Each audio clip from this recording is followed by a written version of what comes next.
Hi guys, and welcome to this week's episode of the In the Hub podcast, brought to you by Playbox Technology UK. Today, I'm speaking with Chris Lavin, Chief Technology Officer of CONNXT. Chris is an incredibly experienced systems integrator with a wide range of knowledge in the video and video delivery landscape. To date, Chris has managed and implemented playout and delivery systems for over 300 different channels and broadcasters. Hope you enjoy. Welcome to the In the Hub podcast, Chris. How are you doing today? Very well, man. How are you? Yeah, not too bad, thank you, mate. And it's I think we've been trying to get you on for a little while now. I'm in high demand as of these days. Yeah. So yeah, I think we'll just get stuck straight in then, Chris. We've got some good questions here. Let's do it. Awesome. So, Chris, before we actually get started in the kind of the meaty questions, could you just kind of fill us in on how you came to be involved in the broadcasting industry? Absolutely. So, my roots are in IT. So, I'm an IT guy from way back, programmer, white hat type hacker, all of those things. Okay. Yeah. So, I've done some interesting things in my early career, but leaving that alone and moving forward. So I really got involved in the broadcast industry as a matter of when the media started converging, right? So the transition from tape to file-based workflows is where my expertise started coming into play to help serve the for lack of a better term, the ignorant in the IT space for this type of transition. I mean, a lot of these old engineer guys, they had no roots in IT networking, that kind of thing. So I kind of got sucked in, and the reality of who I am is that I'm an opportunist. People like to use the word entrepreneur, but the reality is I'm an opportunist. If it's legal, if it's moral, I'm going to do it. And it makes me money, I'm going to do it, right? So that's what sucked me in. I got sucked in by the vacuum of the lack of knowledge in that industry. And it was interesting you brought up, obviously, these kind of hardcore tech guys who had no roots in this kind of digital world. Did you find they were kind of really reluctant to change as well? Were they? So here's the reality, right? So again, I'm an entrepreneur and pretty much have always worked for myself. So the reality is there's something in the broadcast industry where if you're an engineer, and you always did what you always done, and it's always been successful, you didn't get fired if things went awry. If you try something new and things go awry, you've got a chance of getting fired. So again, being the entrepreneur that I am, I realized early on that there would have to be something that drove this change. And what drives change? It's money, right? It's money. So the reality is if you could go to the CFO of a company and prove to him that he could become more efficient or leading edge, whereas he offers something that his competitors don't have, that drove the engineers to make the changes, because now the responsibility of making those decisions could be pushed up, right? So the CFO made us do this; it didn't work; it's his fault. I haven't had one of my best character assets and flaws is that I don't fail, right? At any cost, I just don't fail. That's a good quality. So as a result of that, well, it depends. Sometimes people say you can't let go, right? So that's been the driving force to motivate the engineers to make the change. And because I have early on, I was into ham radio, and I understood RF and I understand broadcast. I was able to at least start talking the languages of the old school engineers, and where I was ignorant, I'm one of those people that I don't allow my ego to get in the way, because I found that most people, if you're honest with them and say, I don't understand and I need some help, I'm more than willing to help you. And you build a bond that way. So that has been how I've overcome those roadblocks to success. Yeah, and I think I kind of already know what might be the answer to this question, but is there something that you can boil it all down to, like one particular kind of thing that has kept you hooked in the broadcasting industry? Because, as a kind of, I want to say, entrepreneur, constantly looking for kind of new opportunities, why is it broadcasting that's kept you hooked? Because back to that whole engineering mentality, when you're dealing in the engineering space, generally engineers do what they do to have a successful outcome. They don't look outside the box, right? So one of the things that has kept me hooked is just my career path specifically, because I'm in a lot of those situations where this guy works in this box, that's all he does. This guy works in this box, that's all he does. This guy works in this box, that's all he does. But this guy over here is solving a problem that this guy has. So I'm exposed to his solutions so that when I come over here and this guy has that problem, I'm a hero. I love it. So, yeah. It's a great way of doing things. It's that solving people's problems and issues that really has kept me hooked. Right, I'm that guy. I'm that guy that really thrives on making those little successes. So yeah, obviously, Chris, you will have kind of witnessed a lot of change within your career within broadcasting, and obviously playout especially. Obviously taking on roles as chief technology officer and CTO at various companies. So how do you keep on top of the constant change within our industry? And it's I say that because when I came into this industry, one of the first things that struck out to me was every day there is a new technology that some people are paying a lot of attention to. A lot of people are talking down and saying it will never become a big thing. So how have you kind of stayed on top of that change, but also selected the ones that you think are actually going to be beneficial? Again, back to my roots as an entrepreneur and an opportunist, right? So there's always the industry buzzword that's happening, right? Let's go back to 3D TV. You know, it was this big, everybody had to have 3D TV. I've got 2 of them. I think I've watched 1 3D movie at home. But that's been the way of a lot of the consumer-driven stuff. A lot of the changes that I have, the biggest change or the biggest impactful change that I see is back to, file, a transition from tape to file-based workflows. The cool thing about that, right, is that transition of the stereotypical, the old stereotypical brick and mortar type broadcast facility. It's really become more and more to the wayside where people are virtualizing, going to the cloud, playing out from the cloud.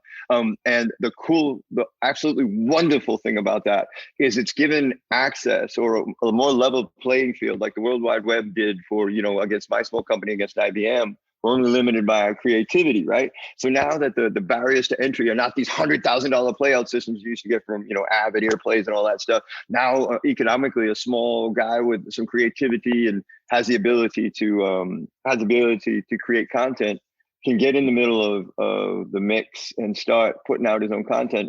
Bring in, i.e., YouTube and several other form media or platforms for media to get out there. And boom, now all of a sudden we've got, kids in Miami that are 20 years old making millions of dollars on YouTube. Yeah. So all of these things are dynamic. And let me tell you that I'm very egotistical, right? I'm going to be straight up with you. I'm very egotistical. I'm a self-proclaimed expert. I respect that. And what happens to me every year or up until this year is I walk into NAB and realize how small I am in the world of podcasts, right? Yeah. And it's always this humbling experience. So the reality is this: there are several avenues with which I get exposed to new technologies. It's, again, back to me being an integrator, going into different facilities, seeing how other people are solving problems. But then there's that NAB, man, where you go in there and people are putting their wares out. And I'm drawn to the tech, man. I'm a geek at nature, and I'm drawn to the tech and the cool new ways to do things. And the last, one of the other personality flaws that I have is that I'm a gambler, right? So I'll go in there, and man, there's this guy in England who's just a great guy, and I met him when he was a kid, and he wrote an encoder. It was called OBS, Open Broadcast Systems, right? So I love this kid, Karen, and I've watched him grow up in the industry and built a multi-million-dollar company. But when he was just one guy writing the software, I jumped on board and jumped on the wave very, very early on, and we've been partners ever since. I work with him on a day-to-day basis, and he's based in London as well. Yes. So yeah. I forget what the question was. Oh, that's how I came up with the concentration in the industry. I just exposed myself. Yeah, it was quite a convoluted way of me getting around to it, but I think you answered it really well there, Chris. And honestly, I think, like you said, obviously gambling nature as well, that all fits into being this kind of entrepreneurial person and having to take some risks. And like you said, you don't fail, Chris, which is always a good quality. Exactly. So I know it would be quite hard to kind of single out a project here, but So you can name multiple ones if you wish. Man, I got one. You have got one. I got one. That might be our So first ever guest who is okay with favoritism, basically, and singling one out. Which is honestly, Chris, that's made my day. Have there been any? Okay, let's get to it. What has been your favorite kind of project? Okay, so not necessarily my favorite, but my most, that one project where you go, man, I did that. I did that.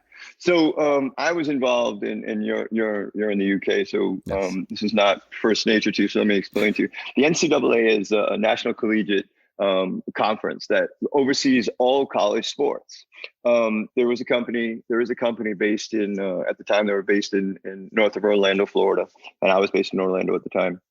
And this company literally ingests every football, soccer, every college event played. And what they do is they cut highlights for this. They do statistics. They do all of this stuff. This is massive project.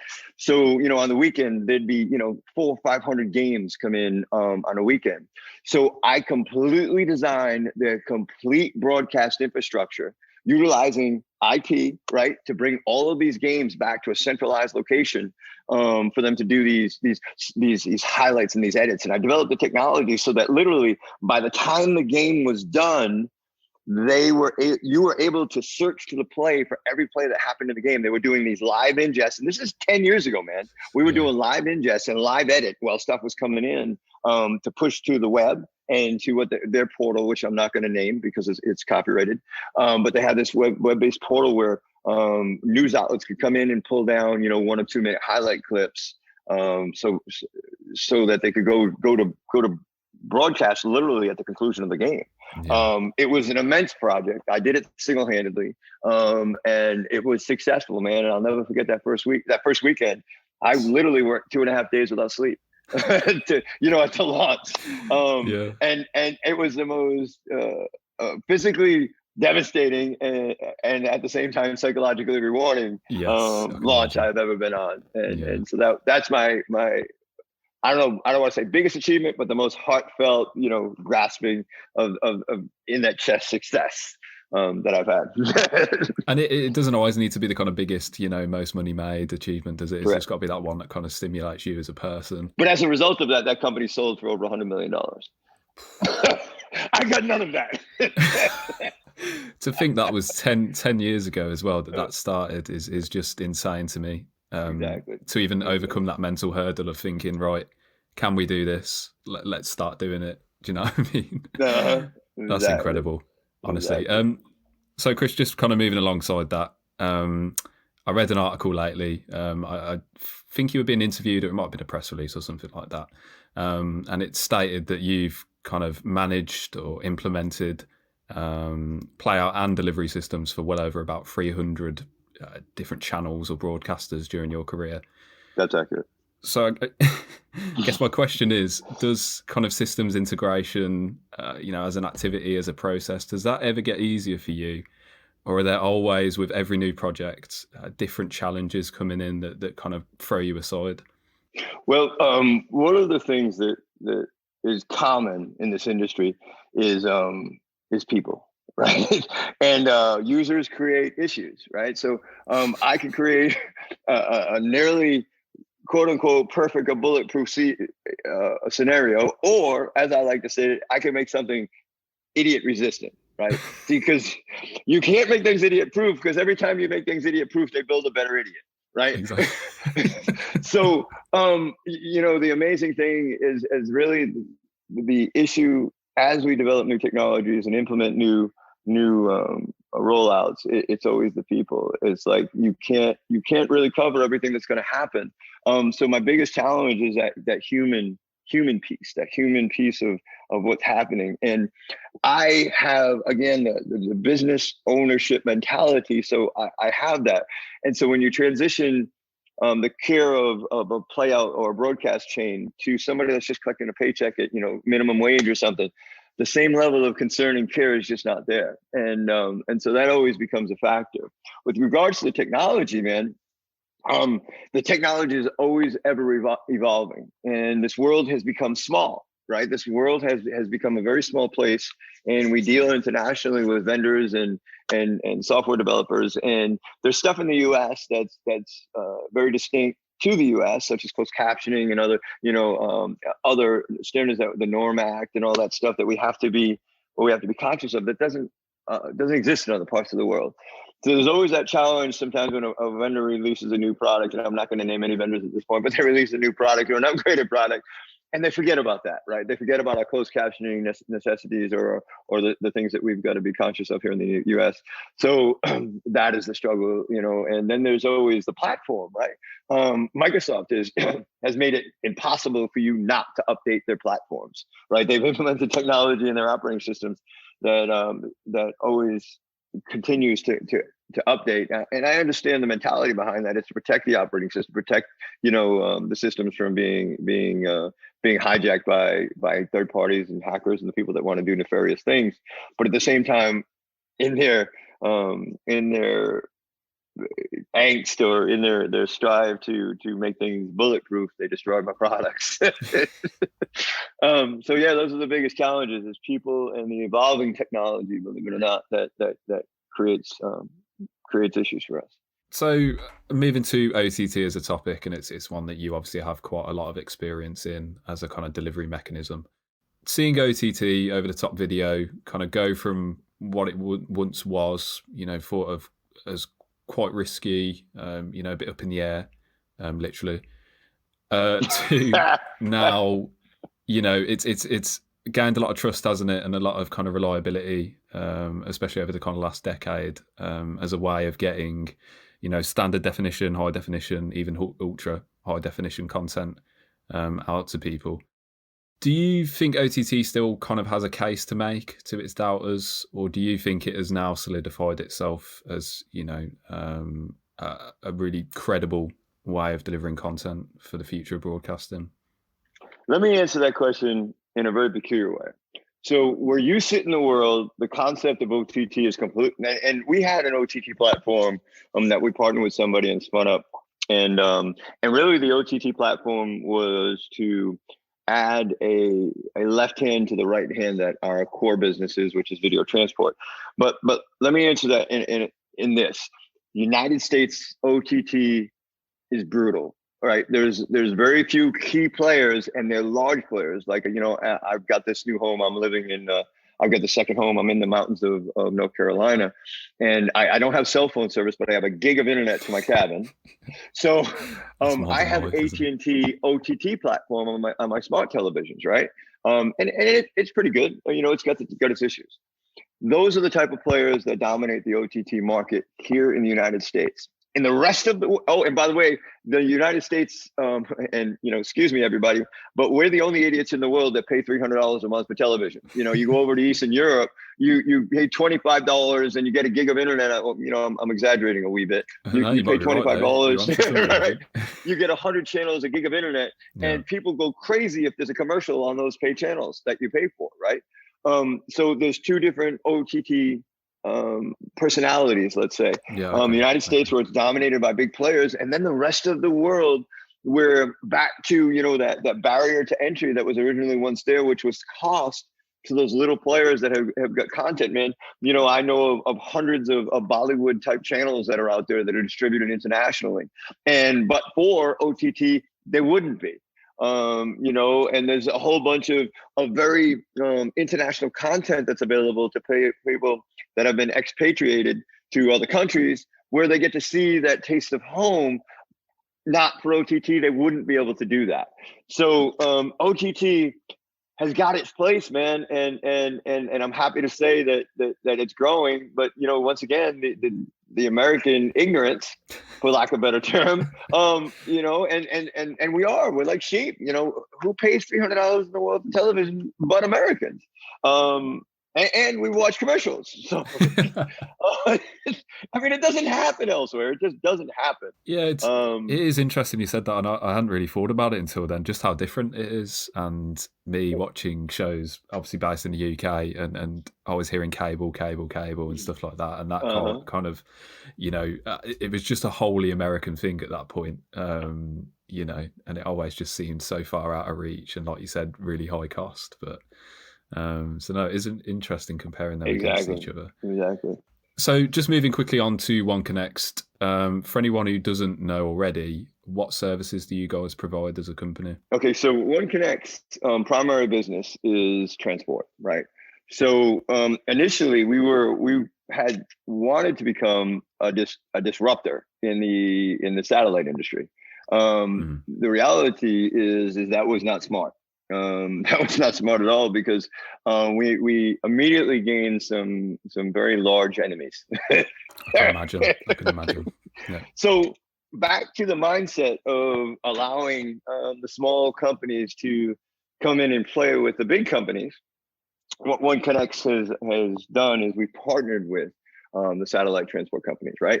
So in the international broadcast world, if you understand how satellite works, if you get content in, let's say, Beirut, Lebanon, and you want to broadcast in the United States, you have two uplinks that you need to deal with. You need to get over to the United States, and then you via satellite, and then you need to get put up for distribution on the continental US. And this is just one example. So initially, like I said, we wanted to compete against the cable companies against the satellite companies, because we were exceedingly inexpensive compared to a satellite uplink. We've learned that if we work with them and we deal with that first international link, right? So that you don't need that first $35,000 a month link, get the video transported from Beirut, Lebanon. I keep using that as an example because we have a music channel there. Get it transported to the United States for continental US distribution. The barrier to entry is reduced by $30,000 a month for that small company that wouldn't have been able to do it. Which is huge, isn't it, to a small company? Yeah, 100%. Wouldn't be able to do it. Obviously we talked about those kind of small companies that can get on this level playing field. Who do you find your most common type of customer is at CONNXT, and why do you think this is?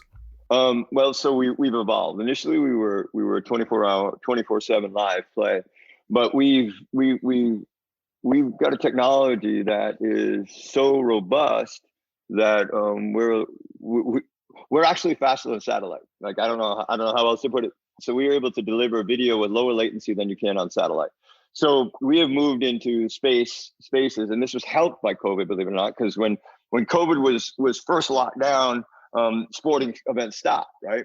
So one of the mandates when sporting events started coming back was small footprint rather. So I could be on site, let's say, or one of my guys could be on site with a 1RU encoder, and we could do everything that was being done in an ENG sat truck. One guy, one encoder replaces 6 guys, right? So as a result of that, we got brought into the tennis channel. The tennis channel, there was the first live matches for the tennis channel were actually done in West Palm Beach, because there are a bunch of rich people that are there, and they have these private tennis courts where they were holding these events for tennis matches, and we were able to broadcast them and get them back to tennis channel and broadcast nationally. And it was like, holy cow. Well, so that really got us into the arena, exposed in that tier 1 sports, because they realized that we were faster than satellite. So then what happened from there is we went into, as COVID released, they were brought in sat trucks, right? Because engineers had never been fired for doing what they've always done, and it worked. So they were comparing our signals side by side with a sat truck, and realized that A, the video quality was higher coming through our stuff, and B, it was showing up before the satellite. So they immediately started adopting us, and was significantly cheaper. It was significantly cheaper to do a transport with us versus, renting a sat truck. We don't have broadcast windows where we've got to schedule sat time and all that stuff. So bam, we got in the sports market. And since then, we're in CBS Sports, we're in CBS Interactive. Every college basketball game that you saw over the past year on NBC Sports Network was brought to you by CONNXT, right? So we have everything from those inexpensive guys that want to get on the air. We've also dealt with tier 1 shopping networks. We have them 24/7. We have a lot of religious channels that we deliver to Dish and Direct. We deliver to the endpoints for them as far as other MSOs. So we have a wide gamut of customer base. Everywhere that they previously used satellite, they can use OneConnect. Yeah, and I've got to say, looking at the website and everything, it really is quite an impressive kind of client portfolio for you guys. And with all that kind of excitement going on, and as it has in the past year, where do you see OneConnect progressing to in the future? Can you even see that far ahead yet, or are you just kind of rolling with it as it comes? Absolutely, 100%. There is some names I can't discuss, but let me tell you what we're doing without divulging who they are. So those old satellite companies that used to hate us, right? They've become because of the 5G crunch in the United States. We've lost half of the C-band bandwidth. So they've either got to launch a whole bunch more satellites or figure something out.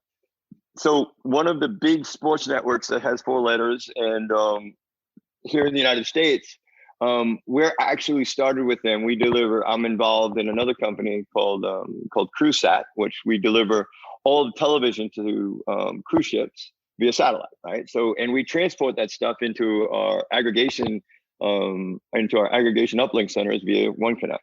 So, as a result of us doing the NFL Sunday Ticket with that large sports network, they've looked at us and said, "What else can you do?" Because this whole satellite crunch is A, becoming significantly more costly, and B, it's becoming more difficult to manage.